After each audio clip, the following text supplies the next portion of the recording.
અંબાજી પાસે ગેરકાયદેસર સરકારી અનાજ લઈ જતું ટેલર પલટાયું છે। અંબાજી નજીક ચીખલા ગામ પાસે અકસ્માત થયો હતો। ટેલરની બ્રેક ફેલ થઈ જતા પહાડ સાથે અથડાઈ ગયું હતું।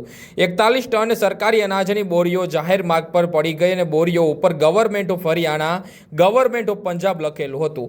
કલેક્ટરની સૂચનાથી તાત્કાલિક મામલતદાર સ્થળ પર પહોંચીને અનાજની બોરીઓ દાતા સરકારી ગોડાઉન ખાતે લઈ જવા ડ્રાઈવર દ્વારા કોઈ ડોક્યુમેન્ટ રજૂ ન થતા જથ્થો સીઝ કરવામાં આવ્યો છે। નોટિસ આપી કન્સલ્ટ પાસે આધાર પુરાવા માંગવામાં આવશે અને ત્યારબાદ આગળની કાર્યવાહી હાથ ધરવામાં આવશે।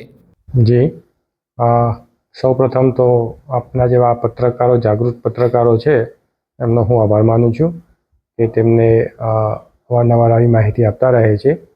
તો ગઈકાલે તારીખ 21/8ના રોજ રાત્રે 9 વાગ્યાની આસપાસ આપણા પત્રકાર ભાઈનો જે કોલ આવેલો કે અનાજના જથ્થાવાળી ગાડી પલટી મારી છે, તો તે અત્રેથી નાયબ મામલતદાર અને અમારી ટીમ તેમજ માન્ય કલેક્ટર સાહેબ અને પુરવઠા અધિકારી સાહેબ શ્રીના માર્ગદર્શન હેઠળ અમારી ટીમ ત્યાં પહોંચેલી।